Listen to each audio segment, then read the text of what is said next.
大家好，欢迎收看今天的全球瞭望，我是郭崇伦。我们今天特别邀请到澳洲麦觉理大学的季北慈教授到我们现场。We are here inviting Professor Bates Gill of Macquarie University of Australia to our show.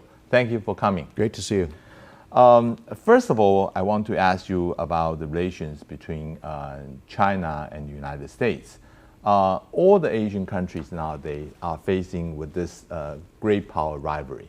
There are three kinds of strategy that people can choose. One is so-called balancing. The other is bandwagon, and the third one will be hedging. Is there any rule of thumb for those countries when they want to choose a particular policy when they find themselves situated between the two great powers? Well, this is something that I call the dual dilemma that many of the powers of Asia feel. And that is to say, on the one hand, they wish to have a constructive and hopefully profitable economic relationship with Beijing in spite of mounting concerns about China's long-term strategic intentions in the region. But on the other hand, many of the countries of Asia, particularly U.S. allies and security partners, face the problem of an uncertain America, uncertain about America's long-term commitments in the region, uncertain about the value which the current president places on its alliances, alliance commitments, and relationships with key security partners, even including Taiwan. So every country in the region has this same problem. Right. Different circumstances, they choose different strategies to go forward. And I think those strategies probably get prioritized depending on certain important aspects of their relationship with Beijing in particular. So for example, I think Japan is deeply embedded economically across supply chains, very big investments inside China. They are going to, I think, in some ways have a much more difficult job ahead of them to extract or decouple or somehow undermine that economic relationship. Australia, also economically dependent in many ways upon China, but in a different way. Australia does not have major investments inside of China. Australia does not have manufacturing facilities or supply chain issues which involve China all that much. It's basically an extractive industry, coal, iron ore, natural gas, agriculture products, wine, the like, that simply gets shipped. So the degree of their dependence is a little bit different than that of Japan. So, and then on the other hand, each of these countries has a different relationship with the United States. Right. Some can count on, I think, the American commitment a little bit more strongly. Some face a more urgent security challenge in the face of China versus others. So all of those factors, I think, come into the play as to which direction they choose. I mean, clearly for American allies, for the most part, I think we're seeing something of a bandwagoning effect. Okay. Or at least an expectation, a hope that they can bandwagon with the United States in order to present a counterbalance to China's rise while trying to maintain continued constructive economic relations. So I would say it's a combination of sort of bandwagoning and, or I should say balancing and hedging. Why not just do the hedging itself? I mean, somehow Japan seemed to be warming up its relations with China. They have the head of state visiting each other's country, and Xi Jinping is going to visit Japan next year. And you are also seeing India is having two informal summit with China already. Yep. So those are the countries who have very close security tie with the United States, especially Japan. Right. Can other countries follow the same kind of hedging policy? For instance, Can Australia also have that hedging, or is it not every country can have that? Only the middle-sized country can do that. Well, I think hedging probably, if we had to pick one of those three strategies, that probably is the one that best explains overall what most countries are trying to do. But of course, it depends on what issues. Clearly, when it comes to matters of the East China Sea or territorial sovereignty over the Senkaku or Diaoyu Islands, the Japanese are pretty clear. This is not a middle of the road hedging strategy. They are working, as we saw in their white paper, to develop new technologies, new tactics, in order to prevent any erosion in their claim and their sovereignty. Whereas, yes, on economic issues, maybe in the overall diplomatic relationship, we see that Prime Minister Abe is trying, as is Xi Jinping, trying to put a floor under that relationship and see if there isn't some ways that they can move ahead cooperatively. But having said that, maybe what I would say is that for some countries, the security problem is urgent, and it's a real problem. And simply hedging isn't going to do it. I mean, they have to be a firmer effort to try and counterbalance China. But having said that, even in the case of Japan, there are some people in Japan are quite uncertain whether the U.S. will remain its security commitment, or the U.S.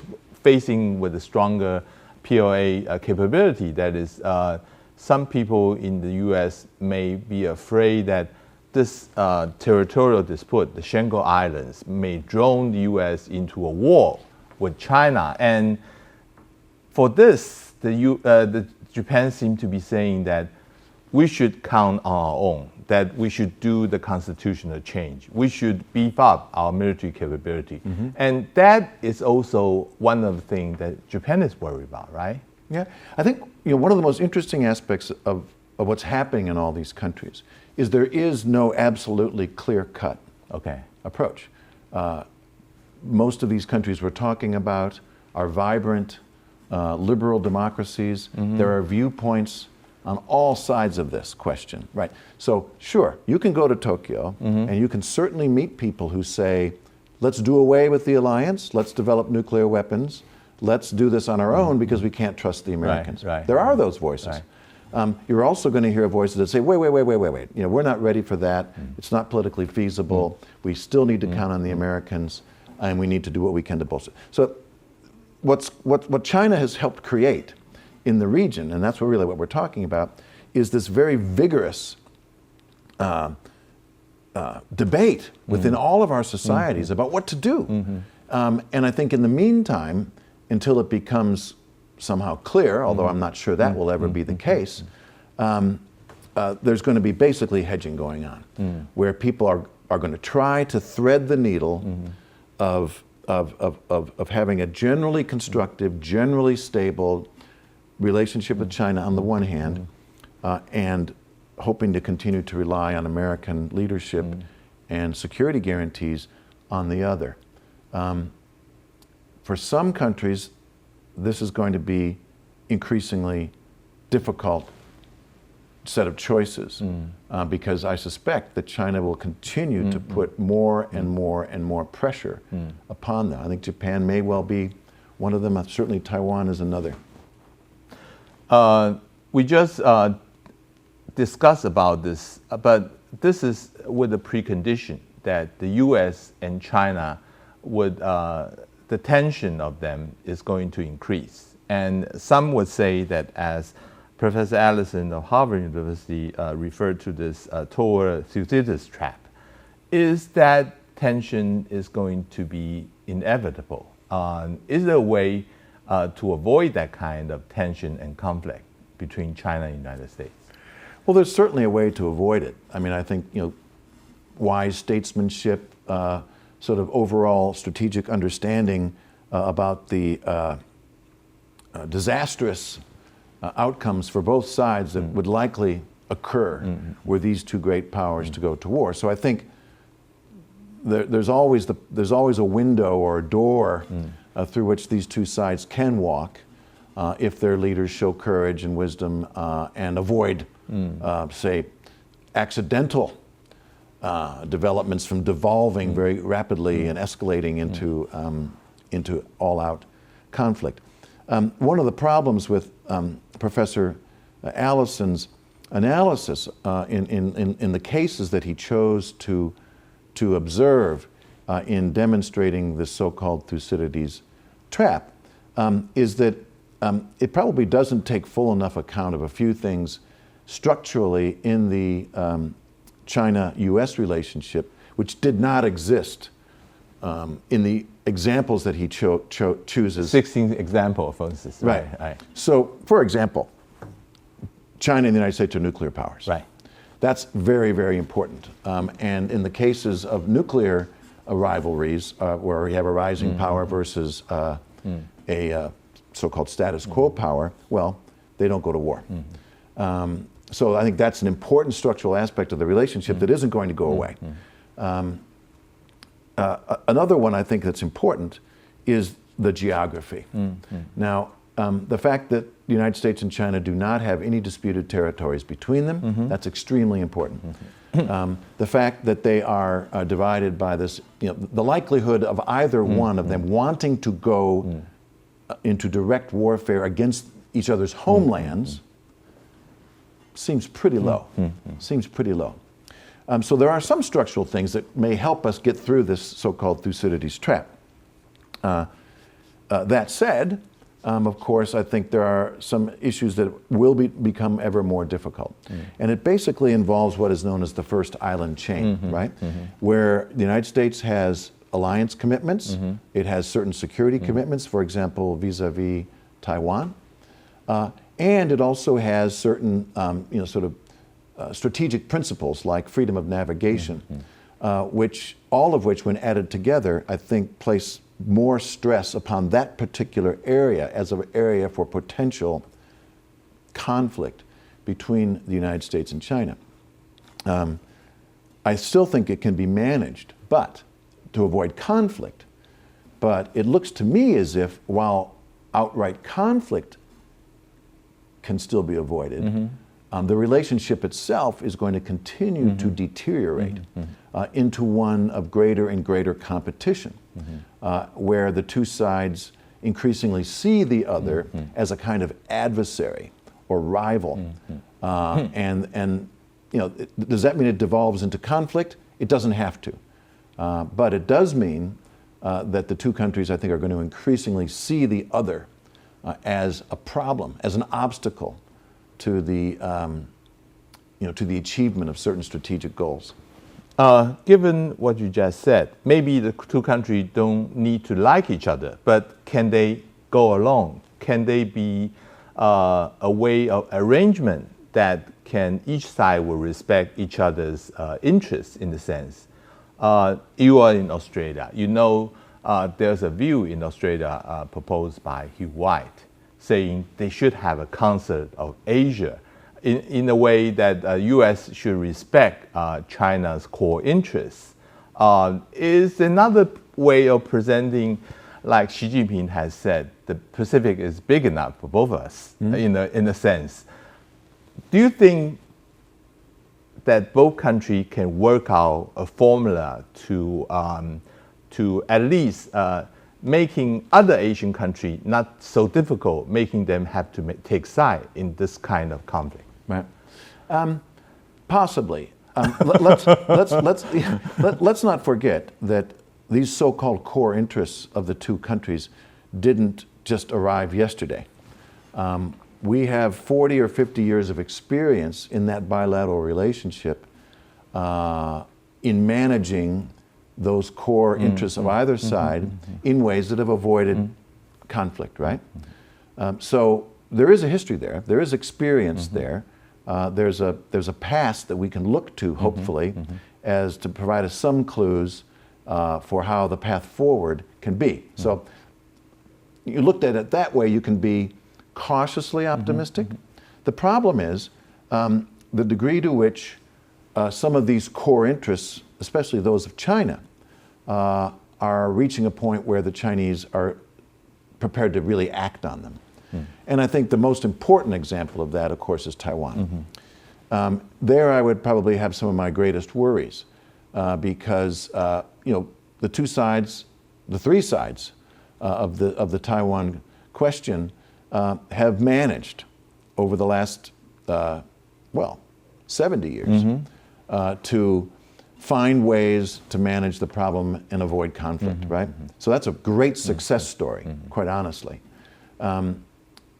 But the big change in that triangle, of course, is that China now has increasingly become powerful enough to begin to want to change those 70 years of understandings and relative calm in that equation. So that's got me a bit worried. And I think of all of the sort of core interests as China sees them, that strikes me as the one that would have the greatest likelihood of bringing the United States and China to war. You just said that it's China who had changed both its capability and its intention of want to have a war in order to secure their core interests. But I don't think I said they want to have a war. I think they would far prefer to achieve their core interests with no war at all. Right. But if they have to use the war to resolve that. I mean, but you used to be a Washington insider. Now you are living in Australia. I find that within the past 3 or 4 years, there's a sudden change of atmosphere in Washington. All of a sudden, there used to be someone trying to explain the Chinese behavior in a more understanding way. Now, all of a sudden, everyone become a hardliner, from business circle to academic. I mean, the traditional intelligence and military guy, they are always been hardline. But there's a sudden change of policy orientation. Why is that? You have been away for a while. What made the Washington atmosphere turn into a more hostile Chinese? Yeah, I've been following that very closely and still stay in close contact with friends and colleagues back in Washington. And you're right, the last several years, and this predates President Trump, by the way. It's not just under the Trump administration. I think we saw the beginnings of this in the second Obama term. Let me interrupt a little bit. Except for those 100 guys who signed the letter. Right. And to be fair to that open letter signatories, that letter is still open, and there are still people signing onto it. I think it got misinterpreted by many. Okay. I think everyone who signed that letter fully understands that China is a problem, or it's becoming an increasing challenge, and to U.S. interests, and that the United States has to respond to protect those interests. I think their problem is how that's being done under the Trump administration, and I didn't sign the letter, but I have some sympathy for this view. I think that the president, unfortunately, has made a number of mistakes that have actually left the United States weaker vis-a-vis China. But we can talk about that maybe a little bit later. Why has this happened in the United States? I think the fundamental answer to that is because China has become increasingly capable of challenging the United States. And of course, this gets back a little bit to the Thucydides trap argument, right? That as China is able then to challenge American leadership, able to interfere in some ways with American alliances. It's taken steps quite actively, especially under Xi Jinping, to increase its, let's call it, influence, projection, and united front activity in a range of liberal democracies around the world.